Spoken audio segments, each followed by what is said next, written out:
So the app I'm going to talk about, I call it Team Trainer. The motivation behind the app was two of my youngest kids who were on a ski team that, unfortunately for me, none of my kids played any of the sports I played. So I ended up, coaching soccer that I didn't know how to do and racing around skiing. I love to ski, but I'm not a racer. And so learning about how to get places.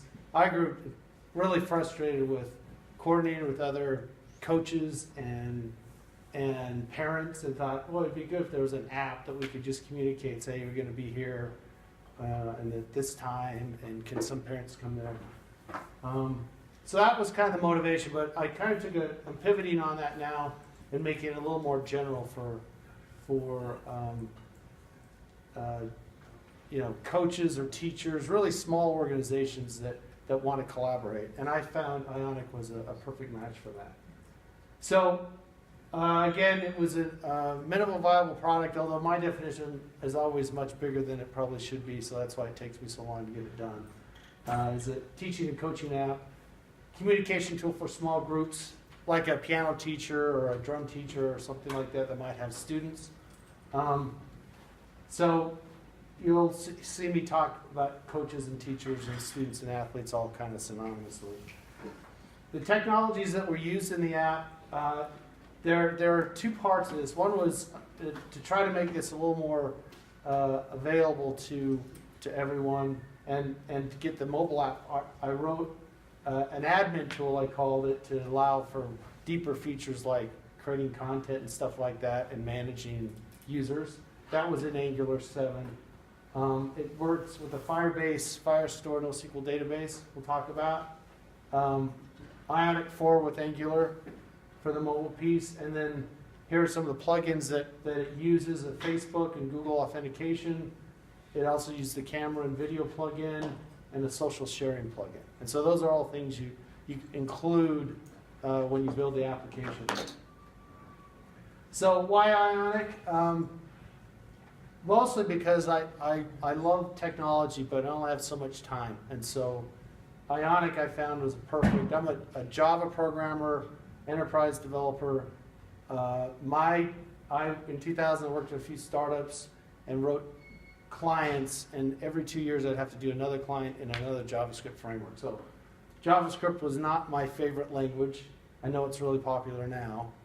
But as you said in the back, when TypeScript came out, all of a sudden, hey, I can do this. This looks more like a language I can deal with.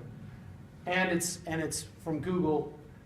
And the other thing I'd say, if you're looking into Ionic or Angular, one of the reasons I picked it as an enterprise developer is it follows a standard. And so if you follow the template that they do to write apps, you'll write really good applications. You can't go too far wrong with Ionic and Angular. So, and then for me, it was a big win because half my family's iOS and the other half is Android. And to not have to write native applications in two different languages was a big win. So, and get to leverage a lot of open source Cordova plugins. And like I say, it's a great framework. I do enterprise stuff, so learning Angular was a big win for me, that I can apply that to other enterprise applications that I work on. Just quickly, I'll go through some of the concepts: training content, event planning, group communication. And then one of the big features I think that is cool about Ionic is the social networking integration. So if you want to make kind of a viral application, all your users out there, you have the ability, they can share the content as it comes up. So for like, if you want to gamify your application, Larry finished his certification and posted, and then grandma and grandpa and everyone sees it, and then everyone's wondering, what's this app these guys are using? And so it has a lot of those kind of things that you get. That's what's so exciting about the mobile platform. So a award system is a future thing, something I'd like to put in there. It also is intended to integrate with like a website. If a teacher wanted their own website, the ability to create their own content and have that viewable from their mobile app. That's, again, a feature thing. But calendaring and different articles and stuff you can post. We've already kind of go over this. Mobile app runs on iOS and Android. Easy access to Teams content. and that you can share. So for like skiing, you can take pictures of your skiing and share with your buddies, and that's always kind of fun. And I know there's like Facebook, a lot of apps already do that, but sometimes you want something maybe a little more private or among your team, and kind of create that effect of that kind of inner competition that helps with the team. The admin tool is really there just to administer users, create teams and assignments, and although this will eventually be in the App Store, the intention is you don't use it, get up and start using it. You need to kind of register and have a team that you are associated with. So here are some of the team training things. One of the features I wanted to have was like a Slack board so that they could share content with each other. And I'll demo that today. That's one of the features of Firestore, Firebase database. Does that very well, where it pushes data down to the browser, and you don't have to write that middleware stuff. Okay, so here's kind of the concept.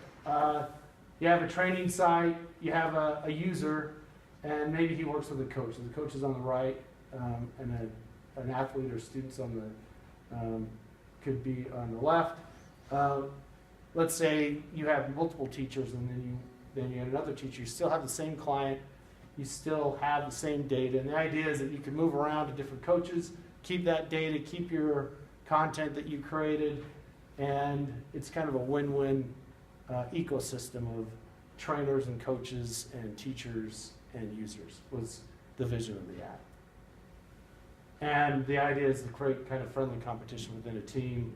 You know, I finished my certification, or I've been skiing, they had some certain things they needed to complete or skills they needed to do.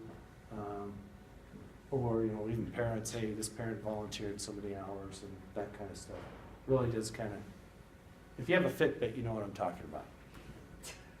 So, Slack board, again, I really liked how Slack used that you could just post things and everyone could respond. So you don't know who has the answer, but you could post this and someone said, oh yeah, we'll be at this chairlift at this time. And then the benefit of the social sharing. That's a really cool feature that you can get a Cordova plugin that lets you share to all the social network apps that they have on their phone. So maybe they don't have Twitter, but they have Snapchat. It can automatically just tie to that, and they just use the one that they want, but they're all that are available. And you're already, usually on your phone, you're already logged in, so it's pretty seamless. You click on Facebook, it instantly goes to Facebook and posts your information. Kind of already went over this. This is just kind of some screenshots of creating the teams. This is an example of the Firebase database. So it's a Google database. It's not a relational database. It's a NoSQL database, and pretty much a document store where you store things in collections. So I have avatars, chats, events, groups, organizations, photos, roles. And so it makes it really easy to program. It doesn't have the greatest interface as far as like you might have with the SQL database being able to query stuff. But the features of being able to push notifications, and I'll show you that in a minute in the demo. Okay, so I probably need to remove some of these slides because a lot of duplication, but provide scheduling among groups. Again, mobile plug-in for sharing. Google Maps was another thing that was a key feature, especially like on the ski team, knowing where to go, where to meet, and places you've never been before. Here's a map, here's the hotel we're staying at, here's the resort, that kind of thing. Application login. So with Firebase, it comes with its own authentication module. It makes it really easy to do a lot of this kind of stuff you might have to make in the background. So like you can register with Google or Facebook and just leverage those two platforms to authenticate, which is the easiest way. But you can also register with email. And then the other cool part is that whole part of like, oh, I forgot what my email, I need to reset my password. You don't have to code any of that. You just call a Firebase API, and it handles that and the whole email communication. So a lot of that middleware stuff that you might have to write, you really get for free with the Firebase database. Here's an example of a calendar screen. So you come in and you see, hey, here's some events that I've got coming up. And the ability was that you could assign events to a particular individual or to a group that everyone could see. And then like, here's the event that might have the location of where it's at, start date, notes, and then assign to what team or user you want it to go to. And then there's my dog. Everyone likes the picture of the dog. So, Cordova plugin. With this button here, you can click, you can take a movie. Again, that's using the plugin, and it works pretty well. It's not as good as your native camera, but it uses the same camera features. So, and it's a pretty solid plugin. The ability to manage contacts, so you can select the people you want to on your team that you need to communicate with, and then through this you can connect to them either through a Slack messaging board through everybody, or I didn't show it here, I'll show it in the demo, or you can just direct message an individual. So I know all those kind of features are in all the social apps now, but oftentimes people that are on your team aren't necessarily in your Facebook group or your Snapchat group, and maybe you don't want them to be, but you need to talk to them about being at this this basketball game at a certain time and make sure you bring all the equipment, right? So that was kind of the idea. So let me do a demo.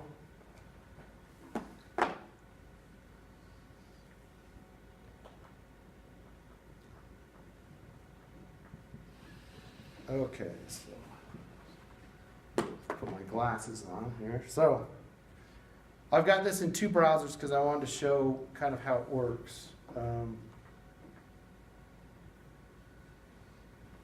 So over here on the right, I'll have that be the student. This will be the teacher.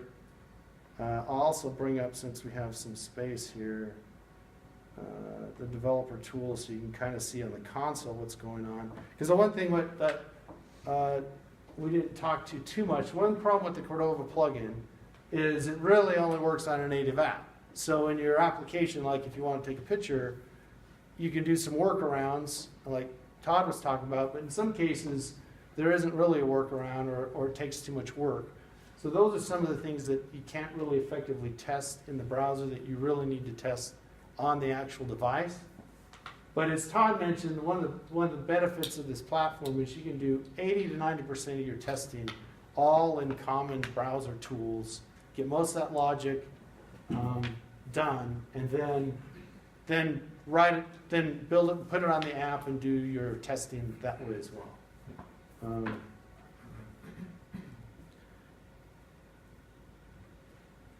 So I'm going to log in here using the Google integration. Okay, so I'll use my Google account. Comes in, works in a browser. In this case, on your phone, it's kind of similar. You'd pick up, if you're already logged in, it'd pick your Google account or your Facebook account. I come and log in, and there's the calendar. And I'm emulating an iPhone. So I'll come over here. This one I'll just use email. And by the way, so I'm running this locally.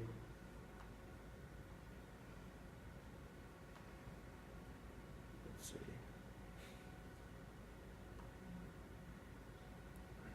Yeah, so this is on my own workstation, but it's talking to a Firebase database.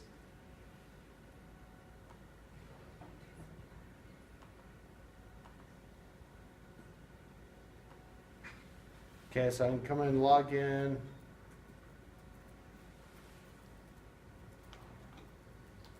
Using an email authentication.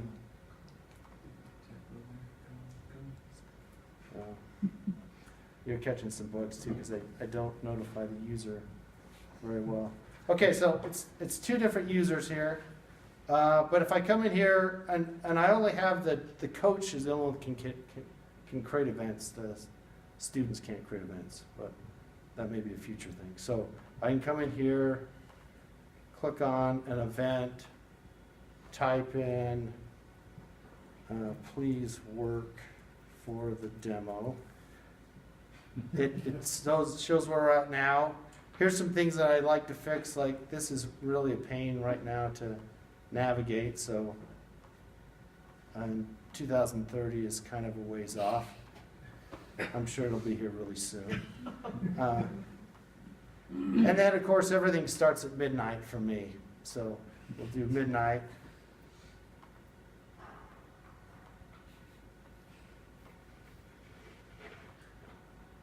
This is a little easier on the actual device.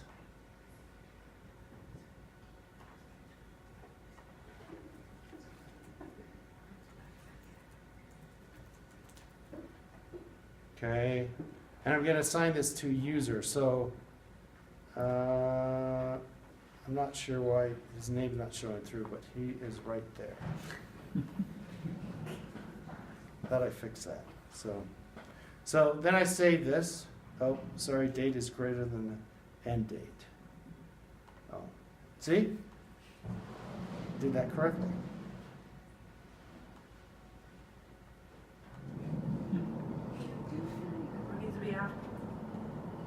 And we'll do it at 2 a.m. It'll end. So we save that. Now the cool part, if this demo works, is please work for demo. So you notice this refreshed immediately. So that's Firebase. It went up to Firebase, Google's cloud, and it pushed the notification down to this client who's subscribed to events. And if I go look at my events, please work for the demo is right there, and hello Ionic, right? So it's listed on all events, but it's also my event, which is probably a bug I need to fix. So you could just do the one event. So then we can go to like, that's the calendaring. If we do the messaging, same thing. So I kind of did, if we have like a general Slack channel here, come in, here's some, who brought the pizza, right? So he posts that. If he goes into the Slack channel, you get that message right away. There is some refresh. You should see all the messages, but he gets that one message. And then he could also do a direct message to him and say, please turn off the lights when you're done. Okay, so if I come in here, you see the direct message is already there. So that's one of the cool things with Firebase is I don't have a node process or a Java process in the middle capturing these and sending them down. That's all just the database. And you get that for free. So that's a pretty cool feature. So if you want to send a chat out to a whole bunch of people, you just do that one message and everyone gets it. So if you've done programming, you'll notice that that's not a trivial thing to do. Here I'll demo the photo. So a good example of the Cordova plugin here is, okay, so you're seeing some errors here. So I've got this, let's say I wanted to, so there's my son and wife. So I want to share this. So I'll show you, I click on share and notice I get this native trying to call social sharing plugin that's not there. So that didn't work. So that's what you'd have to write. If you needed to test that feature, you'd have to mock it up somehow. Or maybe if there's a web version of it to do the same thing. But in most cases, I just kind of leave that alone. But things like the like works and comments work. You can come in and write some comments. Very nice. And that should work, but maybe it doesn't. Yeah, one comment there. Let's see. You can look up the different users. You should be able to click on those and contact them directly. So you could call them. So again, that uses your phone. You're able to just call. So some parent you don't want in your contact list on your Facebook or phone, but you might want them because they're on your team. And then you can message them directly as well. So those are just kind of the features. It's not in the App Store yet, but my goal is to get it there as soon as I can. Again, I do this kind of part-time, so, but it's a lot of fun, so I like working on it. Some of the challenges, I know we say a lot of this is easy, and I've been working on this a year, so it's not that easy for me. But I will say it's rewarding if you took, like, if you went to Dev Mountain or any of these other schools and learned web development a little bit, I think you'd be able to pick up Ionic. It is a bit of a learning curve, but the nice part is that you can do it in small pieces, and then you just keep improving those. And again, if you can write an Ionic app, you can write an Angular app, and if you can write an Angular app, you can get a job at most of the web tech companies here in the Valley. So it's a really good skill. One thing I have found testing, I wanted some of the challenges. It takes a lot more to test, and as this app gets bigger, and especially because like Todd's app, I could see it's a game. You can test it all pretty thoroughly, all right there. This app's a pain because you got to log in as a different user and then log as another user. And I found testing, I spend a lot of time just going through basic regression testing. So one of the goals I've had, time's up, was to improve the continuous integration. Part of my background is in DevOps, so I do a lot of builds and that kind of stuff. And I'm trying to work more on automating testing through Angular. Also comes with a really good test framework, Jasmine to do unit testing, and then Protractor to do E2E testing. Although I tend to have more experience in Selenium, and because it is using a browser, I'm able to use Selenium test to do more end-to-end testing and test these whole scenarios of log in as a teacher and log in as a student and then verify the messages are going through. And then I think the last presentation I did was about Ionic. Well, they changed the name of it. I'm not sure what it's called. It used to be Ionic Pro, and they do a lot of automation for deployment stuff. Because the other part that I find is not trivial is putting it in the App Store, especially the Apple Store is a pain. So you make a small, and the problem is you go through this build process, and it's the last thing, you're ready to push it, and then all of a sudden, your Apple channel is incorrect or something like that. Some dumb thing you got to go figure out and go troubleshoot that. Google's is much easier, but something I want to focus on more is trying to automate that process, because you need to get your certificates right, signatures right. And Ionic does a lot of that for you, like it generates the splash screens and icons and stuff for you. So they call it AppFlow for the Pro. Yeah, okay, AppFlow. So that's one of the challenges you'll find, is just kind of get into the operational stuff. So that's all I had. Any questions? Yeah. Are you gonna charge for this app? Well, yeah, I thought eventually that I would. I mean, the thought was that it would be like a subscription service to like a coach, or so athletes and stuff would charge for it, and maybe nonprofits and stuff it'd be free. But like if I'm a piano teacher, like I communicate with a lot of our music teachers through text and email, right? It's not very effective. This would be great. So then they could send me a chat message and say, hey, here's the lesson. Here's what Mitch is supposed to be working on. And then Mitch could also have that same thing, and you could upload, okay, here's what I'm practicing on the piano or practicing on the guitar. So I see a lot of potential for that. And for small, music teachers and school teachers even that don't have that technology, I think it's a pretty good fit, but we'll see. Yeah. So is like the Google Maps API, is that already built into Ionic? Or So what it uses, that's another plugin. So you essentially use the Google Maps feature on your phone.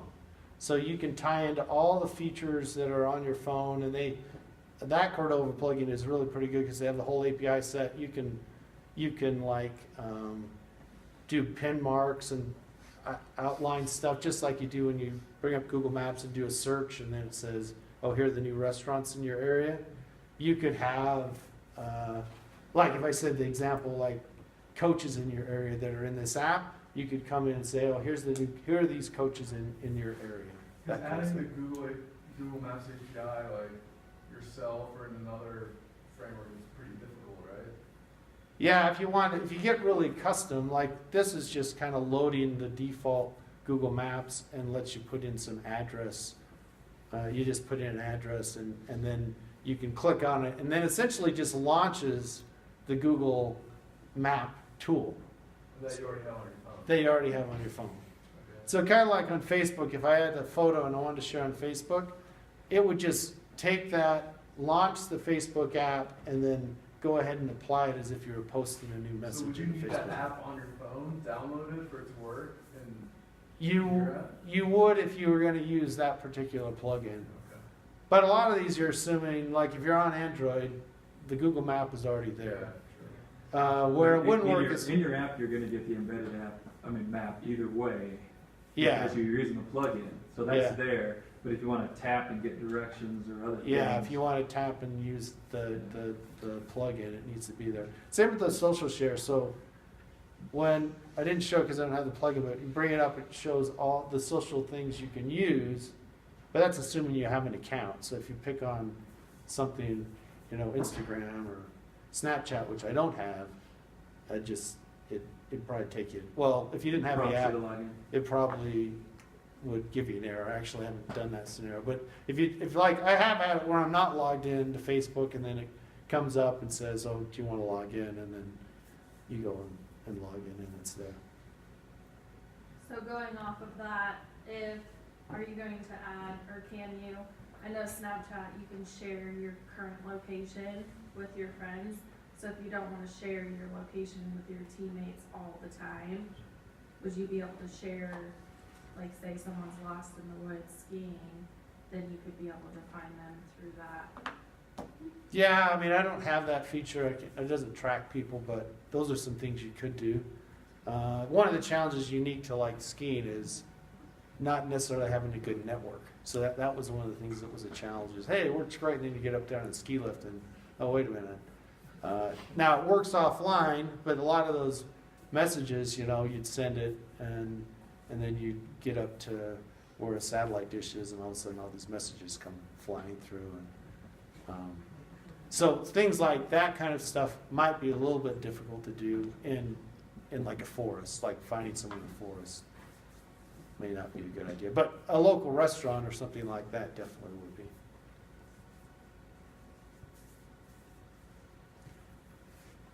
Any other questions? No?